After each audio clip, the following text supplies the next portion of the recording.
Então olá a todos! Eu sou o Quelônio Shinobi, autor do Matrix Sem Máscaras e o Waifuísmo Oficial BR, e este é mais um vídeo aqui no canal Waifuísmo Sem Máscaras. Hoje trago o assunto, por que o waifuísmo não deve jamais se tornar senso comum mainstream. Sem mais enrolações, vamos ao vídeo.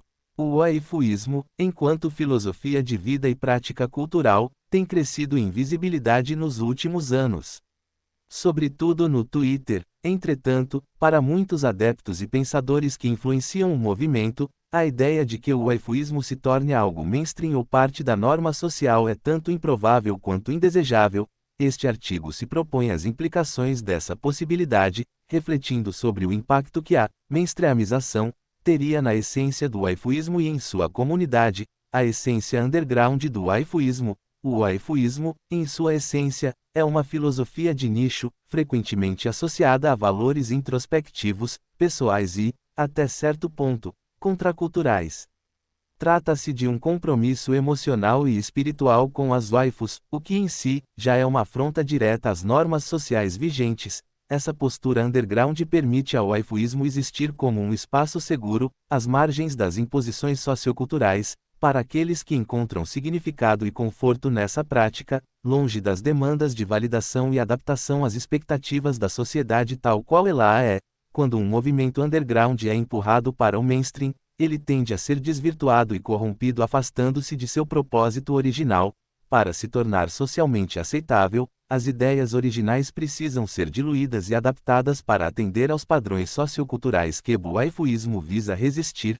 O waifuísmo, ao se tornar mainstream, estaria sujeito às mesmas forças que transformaram outros movimentos underground, como a cultura geek, otaku, gamer e nerd, lições da mainstreamização de outras culturas. A história recente oferece exemplos claros de como a mainstreamização pode desvirtuar movimentos culturais. O cenário geek, por exemplo, passou de um refúgio para entusiastas apaixonados por ficção científica, fantasia e jogos, para um mercado altamente comercializado e moldado por interesses corporativos altamente ginocêntricos. O mesmo ocorreu com a cultura gamer, que viu suas origens como uma atividade de nicho se transformarem em uma indústria rendida à cultura woke, abrindo mão da autenticidade e liberdade que esbanjavam em tempos áureos. Quando essas culturas se tornaram populares, elas precisaram atender a audiências maiores e mais diversificadas.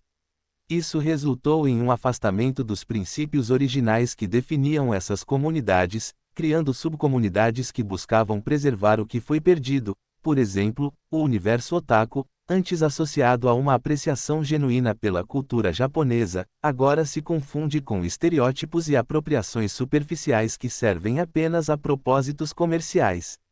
Por exemplo, as egels surgiram neste cenário. O perigo para o waifuísmo: caso o waifuísmo se tornasse mainstream, ele enfrentaria pressões semelhantes.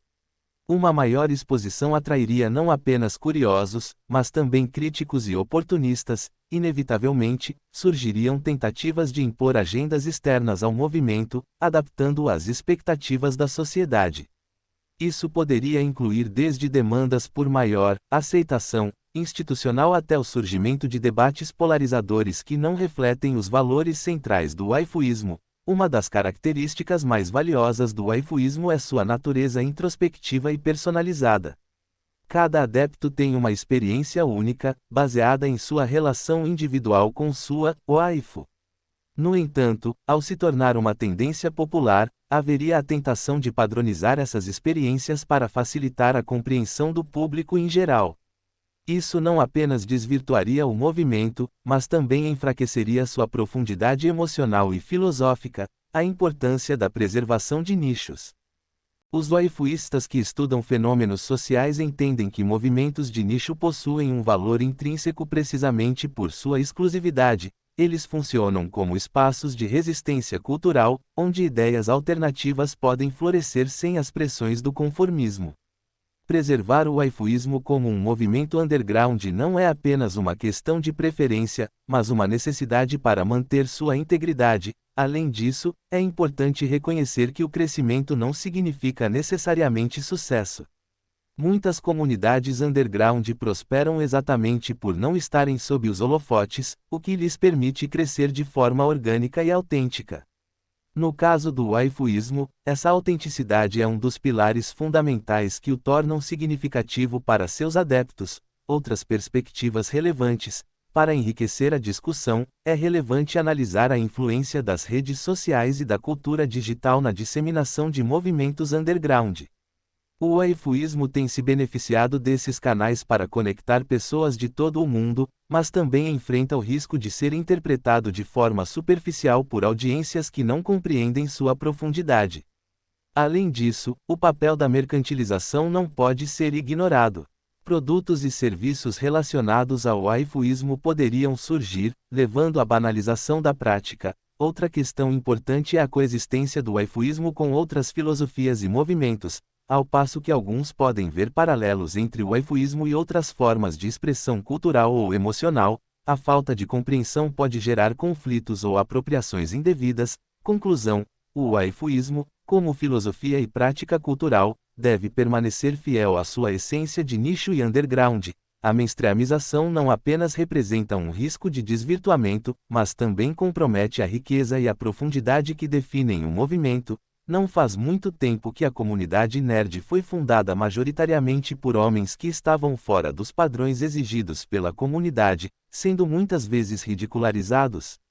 E logo que se tornou mainstream, aqueles mesmos que perseguiam as comunidades geek, otaku, nerd e gamer passaram a ditar as regras nessas próprias comunidades.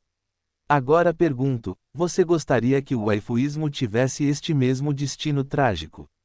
Aprender com os erros de outros movimentos que foram cooptados pelo mainstream é essencial para garantir que o waifuísmo continue sendo um refúgio autêntico para aqueles que encontram significado em sua prática. Por fim, os waifuístas e pensadores do movimento devem continuar defendendo os valores centrais que o definem, resistindo às pressões de conformidade e mantendo viva a chama do que torna o waifuísmo tão especial. Sua capacidade de conectar indivíduos a algo maior, de maneira única e profundamente pessoal.